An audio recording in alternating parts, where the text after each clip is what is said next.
जब भी आप काम, क्रोध, लोभ, मोह, अहंकार इन पांचों गुणों में से किसी में लिप्त होंगे, उसी समय आप अपना कोई इंपॉर्टेंट जीवन का एक लाइफ लेसन, एक टेस्ट मिस करेंगे, हारेंगे बेसिकली। अगर ये जीवन एक खेल है तो उस खेल में आप उस समय, वो पिन पॉइंटेड वो समय है जब आप हारेंगे। काम, क्रोध, लोभ, मोह, अहंकार, कि वो 5 चीजें जिनसे आप हर समय हारते हैं। जो सबसे ज़्यादा मुश्किल है वो अहंकार है। बहुत क्लियर है वाली बात, क्योंकि बाकियों को आप फिर भी देख पाए, लेकिन अहंकार को देखना सबसे ज़्यादा मुश्किल इसलिए कहा जाता है क्योंकि वो सेल्फ होता है। मैं खुद को ही देख पाऊँ सब रखते हुए, मैं किसी और को तो देख लूँगा, ये गलत कर रहा है, ये गलत हो रहा है, ये सही है, ये गलत है, ये सब अपने ऊपर सब देख पाना इंस्टेंट, मतलब अहंकार क्योंकि बहुत जल्दी जो अपने जो शक्ल है वो बदल लेता है। ठीक है, इंस्टेंट उसी समय देख पाना, और जब बदल लिया फिर देख पाना है, ये तब देख पाओगे जब उसका असली तत्व जानते होगे अहंकार का। ठीक है, खैर वो अलग ही चीज़ें, क्योंकि वो तो काफ़ी मेन चीज़ है, उसके ऊपर मैं आज बात ही नहीं कर रहा हूँ, तो मैं टच ही नहीं कर रहा ये अहंकार के ऊपर पूरी तरह। ठीक है, और उसमें बहुत ज़्यादा डिटेलिंग है। मोटा मोटा हम सबको पता है काम, क्रोध, लोभ, मोह, अहंकार बुरी चीज़ होती है, इनमें नहीं पढ़ना होता है। ये तो बहुत ही मोटी बात हो गई है, ऐसे थोड़ी काम चलता है। काम चलता है ये जब भी आप इनमें से 5 किसी गुण में होंगे, जैसे कि इस समय बहुत ज़्यादा मान लीजिए मैं क्रोध में हूँ। वैसे मैंने बहुत लोगों को सुना है, बहुत लोगों को, आपने भी सुना होगा, हो सकता है आप उनमें से हो, कि मुझे बहुत गुस्सा आता है, मुझे मैं इनसे था, या मेरा कोई परिवार वाला मान लीजिए किसी और से भी इस सवाल में कहे कि इन्हें बहुत गुस्सा आता है, ये बहुत गुस्सा करते हैं, तो वो ये व्यक्ति है, वो अपने ईगो उसका सेटिस्फाई होता है, उसका क्रोध सेटिस्फाई होता है कि मुझे बहुत गुस्सा आ गया है, मैं नहीं रुक पाता। ये आपको समझना होगा सबसे मेन चीज़। हो सकता है आप उनमें से हो कि ये कुछ फ्लेक्स करने की बात नहीं है, बिल्कुल भी, बिल्कुल भी। ये उस तरह की बात है जैसे कि मैं मान लीजिए, मैं थोड़ा सुन लेना क्योंकि एग्जाम्पल थोड़ा वैसा है, लेकिन तभी समझ आएगा कि मैं मान लीजिए कहता हूँ कि मैं कहीं पॉटी कर देता हूँ, मैं बहुत समझूँ इस पर कुछ हूँ, मैं कहीं पॉटी कर देता हूँ, मैं पे रुका जाता, मैं तो कर देता हूँ, बाकी तो देखी जाएगी। तो ये समझने की बात है कि ये बेवकूफ़ी है, तुम बेवकूफ़ हो, ये ऐसा नहीं करा जाता है, ये एबनॉर्मल चीज़ है कि तुम कहीं भी पॉटी कर देते हो अगर। ठीक है, ऐसी क्रोध है कि मेरे पे रुका जाता, मैं तो कहीं भी कर देता हूँ, मेरे से ऐसा बोल दिया मैं तो कर दूंगा। तो ये उसी स्तर की बात है कि जो बिल्कुल वो एग्जाम्पल मैंने दिया है जस्ट अभी। ठीक है, कोई डिफरेंस नहीं है इन दोनों बातों में, वो भी नेचुरल है, ये भी नेचुरल है, दोनों चीज़ नेचुरल रखी हैं। ये चीज़ अच्छी से पता हो, क्योंकि मैंने इतना ज़्यादा सुना है कि मैं पक चुका हूँ कि मेरे पे गुस्सा नहीं रुकता, ये बहुत गुस्से वाले हैं। ठीक है, ये कोई फ्लेक्स करने की बात नहीं, ये शर्मनाक बात है।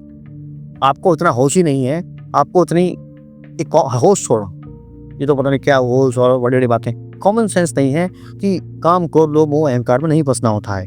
ठीक है, जब मैं बहुत ज़्यादा कामुक हूँ, कामुक मतलब एक ही चीज़ नहीं होती उसके दिमाग में आती, कामुक मतलब कामनाएं मेरे ऊपर हावी हो रही हैं, लग रहा है कि बस ये कर लूँ, किसी भी तरह से इस चीज़ को पालूँ, ये कामुकता है। कोई कर्म है, कोई काम है, कोई मतलब कोई एक्टिविटी है, उसको करने के लिए मैं बिल्कुल आतुर हो जाऊँ, बिल्कुल मरने लगूँ, बिल्कुल कि ये तो मुझे करना ही है, किसी भी चीज़ को पाने के लिए, तो ये कामुकता है।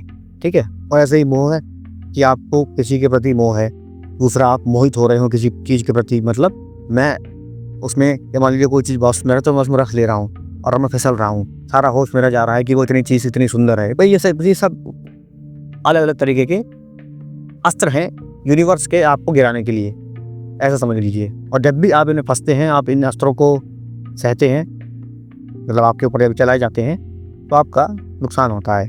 पता हो ना पता हो वो तो है, आपको पता हो आपका नुकसान हो गया या नहीं हो गया वो वाली बात है।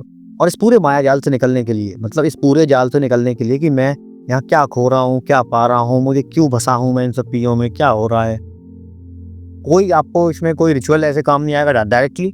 मतलब मेन चीज़ बताऊँगा, ओवरऑल सब कुछ काम आ रहा है as a bulk. Pinpointed क्या चीज़ है, वो है आपका चेतना का स्तर है। इन सब से निकलने के लिए आपका चेतना का स्तर है। कोई रिचुअल आपको इसमें से नहीं निकाल लेगा, कोई व्यक्ति इसमें से नहीं निकाल लेगा, कोई कुछ नहीं कर लेगा, करना आपको ही है। आपको चेतना का स्तर है, आप बढ़ा सकते हैं, आप ही काम कर सकते हैं उसके ऊपर। आपको ही दिखेगा या नहीं दिखेगा, आप पे ही उस पर पूरा कंट्रोल है, आपका है वो। ठीक है, ओवरऑल जब भी आपके ये इंद्रियां हावी हैं आपके ऊपर, उस समय आप कुछ मिस कर रहे हैं इंपॉर्टेंट। जब क्रोध आ रहा है, वही एक कार्मिक टेस्ट फेल करने का पैटर्न है। जब भी अहंकार में है, वो एक कार्मिक टेस्ट फेल होगा। कार्मिक टेस्ट से मेरा मतलब क्या है, वो टेस्ट वाली वीडियो आप देख लें, बाकी बेसिक में हल्का सा यहाँ बता दे रहा हूँ इस पूरे जीवन में अगर ये पूरा जीवन एक अगर नहीं है, वैसे यहाँ पे ये समझाने के लिए अगर है कि अगर ये पूरा जीवन एक टेस्ट है, वो गेम है, तो यहाँ पे इस गेम में आपके टेस्ट होते हैं, लेवल्स होते हैं, ठीक है। वो लेवल आपके ऊपर जाएंगे या नीचे जाएंगे, आप पास हो गए या फेल हो गए, आपके साथ अच्छा होगा या बुरा होगा, रिवॉर्ड मिलेगा या पनिशमेंट मिलेगी, ये सारी चीज़ें कार्बेट टेस्ट पे निर्भर करती हैं। इस धरती पे जीवन में आप जो भी कर रहे हैं, आप अपने कर्मों का फल खा रहे हैं। वो अच्छे हो सकते हैं, बुरे हो सकते हैं। कोई आदमी इस समय इसी गाड़ी में चल रहा है और आप पैदल धूप में चल रहे हैं, कोई ना कोई 100% वजह है। ये ऐसे हो नहीं सकता, यूनिवर्स तो कभी गलती नहीं होती है, कभी गलती नहीं हुई, एक भी गलती नहीं हुई अगर आप देख पाएँ तो। हर चीज़ बहुत ही ज़्यादा परफेक्टली अलाइंड है, ठीक है। तो गलती वहाँ से तो बिल्कुल भी नहीं हो रही है, गलती यहीं से हो रही है समझने में। बाकी जो गलती ना कहीं यूनिवर्स की तरफ से किसी भी स्तर पर नहीं हो रही है कि यूनिवर्स समझाना पा रहा हो, यूनिवर्स करना पा रहा हो, सब कुछ एकदम परफेक्ट चल रहा है। गलती बस एक वहाँ से हो रही है कि हम समझ नहीं पा रहे हैं, हम देख नहीं पा रहे हैं। और वो होता रहा है हमारे साथ, जो परफेक्ट न्याय चल रहा है हमारे जीवन में, जो भी घटनाएं घट रही हैं, जो भी हम कर्म फल खा रहे हैं, वो तो खा ही रहे हैं, वो तो परफेक्ट हो रहा है। हमें नहीं समझ आ रहा, हमें लग रहा है हमने बहुत अच्छा किया और सामने वाले ने गलत किया। हमें लग रहा है कि यहाँ ऐसा करना चाहिए था, पर वो कुछ और हो रहा है, वो जो कि वो असली में सही है। तो हमारी समझ में प्रॉब्लम आ रही है कहीं ना कहीं। वही जो समझ है, इसके ऊपर मैं वीडियो बना चुका हूँ, खैर वो है आपका चेतनागत स्तर। आपकी समझ कैसे बढ़ती है, कैसे घटती है, क्या करो तो बढ़ जाएगी, अच्छी एक्टिविटीज़ करोगे। वैसे सिंपल है, क्योंकि ये कोई छोटी चीज़ नहीं है कि ये कर लो ये बढ़ जाएगा, ये कोई पत्थर पहन लो, ये कुछ माला पहन लो, ये कुछ और कर लो, सस्ती सी चीज़ें कर लो और इन सब चीज़ों से आपका कुछ हो जाएगा। इतनी सस्ती बातें मैं नहीं कर रहा यहाँ पे, एस्केप नहीं दूँ क्योंकि मैं दे रहा हूँ। सस्ती बातें मैंने क्योंकि देखा कि एस्केप होता है, वहाँ सस्ती बातों से काम चल जाता है वगैरह है। ऐसे कि मान लीजिए मुझे अपने जीवन बहुत बेसिक हिसाब से समझा रहा हूँ कि ऐसे उसे पकड़ नहीं रहा उसको। अब मान लीजिए मेरे जीवन में समस्या है छोटी मोटी, थोड़ा बहुत मैं कहीं किराया नहीं भर पा रहा, कहीं का रेंट नहीं भर पा रहा, बिल नहीं भर पा रहा, और जो भी आपके जीवन में जो भी समस्याएं हों।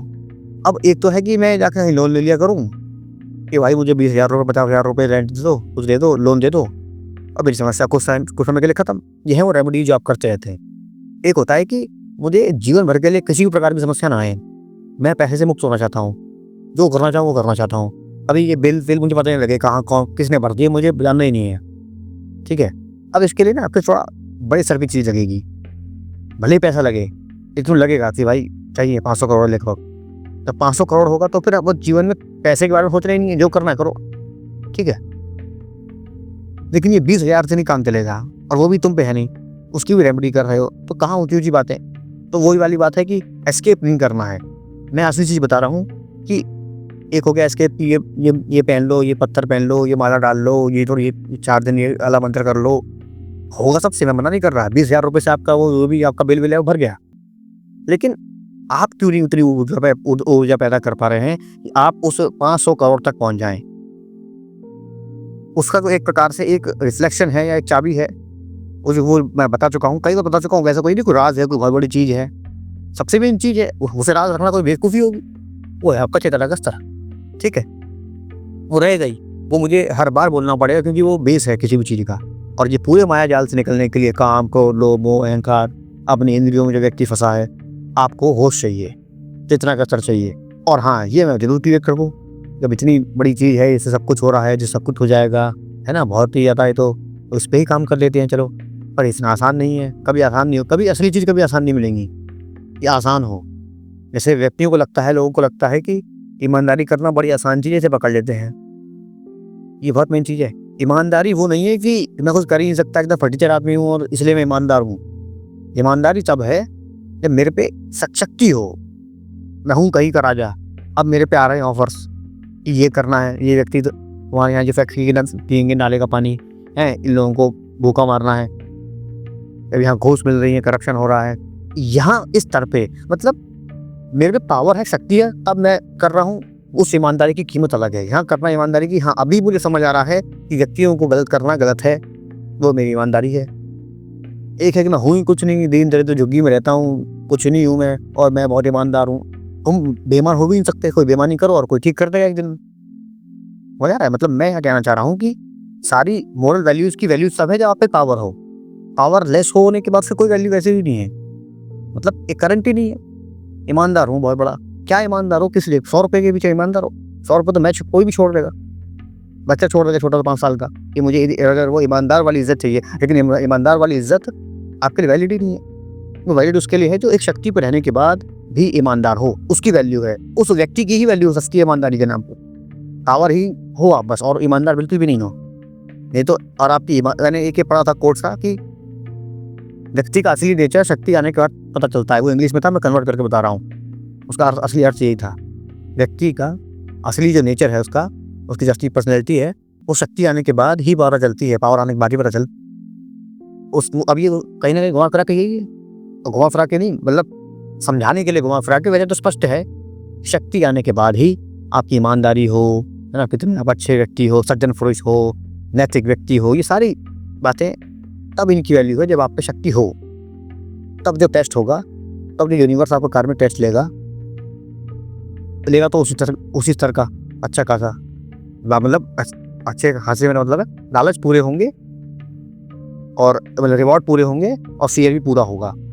उसके बाद अब नैतिक हो, क्योंकि आप अगर छोटे मोटे बने कि मैंने 100 रुपये छोड़ दिए, मैंने 1000 रुपये छोड़ दिए, मैं बड़ा अच्छा आदमी हूँ, ईमानदार हूँ, भ्रष्टाचार नहीं कर रहा, मेरे आसपास सब करते हैं, ये तो कुछ स्तर ही नहीं है। जब कर सकते हो गए, किसी को पता नहीं लगेगा, फुल क्लीन चिट मिलेगी, आप करोगे क्या? टेस्ट अलग स्तर पे होते हैं, टेस्ट आपकी अंदरूनी आत्मा के होते हैं। ऊंचे मैंने ये चालाकी कर ली, ठीक है, छोटे स्तर पे काम आ जाती है हर चीज़, लेकिन बड़े स्तर पे काम नहीं आती। और मैं यहाँ पे ज़्यादातर बड़े स्तर की बात करना चाहता हूँ, ठीक है, ताकि पूरी धरती पर मैंने खुद परेशान हूँ इन चीज़ों से, क्योंकि कहीं भी देखो भटकते रहता है व्यक्ति। कुछ सोर्सेज हैं जहाँ से पावर मिलती है उसे, कुछ सोर्सेज हैं जहाँ पे उसे क्लियरिटी मिलती है, कुछ सोर्सेज हैं जहाँ पे जाएगा तो अब शक्तिहीन होकर नहीं जाएगा, मतलब क्लियरिटी मिलेगी ही मिलेगी, भटक के नहीं जाएगा। बुरा लगे अच्छा लगे वो तो बिल्कुल थर्ड क्लास बात है, कि मेरे उस तरफ की बात कर रहे हैं। मैं शुरू में भी बात करी थोड़ी सी कि मैं उन व्यक्ति में हूँ, मान लीजिए कि मुझे बड़ा करो आशा है कि भाई मेरे से तो रुका नहीं जाता, मैं तो क्रोध कर देता हूँ, और आपको लग रहा है ये फ्लेक्सिंग की बात है, मतलब चौड़ की बात है, मतलब इज्जत की बात है। ऐसा बिल्कुल नहीं है, बेवकूफ़ हो, ऐसा मुँह पे बोल रहा हूँ। अब आप इस बात को समझ पाएँ, ये है वो चेतना का स्तर, ये है वो एक स्तर का चेतना का स्तर, यानी कि यही बहुत बड़ा चेतना का स्तर हो गया, बिल्कुल बेसिक बात है, लेकिन जो व्यक्ति वहाँ फंसा हुआ है उसको समझाने के लिए यही चेतना का स्तर है कि वो इतनी बात भी समझ पाए कि मैं जो कर रहा हूँ वो 100% अलग बात है। जो एग्जाम्पल दिया था मैंने वो, ठीक है, वो है ही। इसलिए मेरे को लगता है कि क्या मैं बिल्कुल क्लियर बातें करूँ, बिल्कुल असली बातें करूँ, बिल्कुल भी इधर उधर भी घुमाई बातें ना करूँ जो समाज दुनिया में हर जगह हो रही हैं। अगर आप यहाँ आए हैं तो आप क्लियरिटी लेके जाएँ, आप नॉलेज लेके जाएँ, विजडम लेके जाएँ, जो भी आप ले पाएँ, लेकिन आप कुछ मिले। ये नहीं कि पूरी वीडियो देखी अभी बस भटक ही रहे हैं, होश ही नहीं आया, बीच में किसी ने ऐसे कोई बात ही नहीं करी कि होश भी आए, किसने ये कैसे बोल दिया। अभी तो आदमी सुनेगा, अलर्ट होगा, ठीक है। बाकी इस पूरी वीडियो में आपको कुछ भी समझ आया हो, जो भी मैं कई तरह की बातें करी हैं, कुछ भी एनीथिंग आपको समझ आया हो, तो अपना फीडबैक मुझे नीचे कमेंट सेक्शन में जरूर दें। बाकी वीडियो देखने के लिए बहुत बहुत धन्यवाद।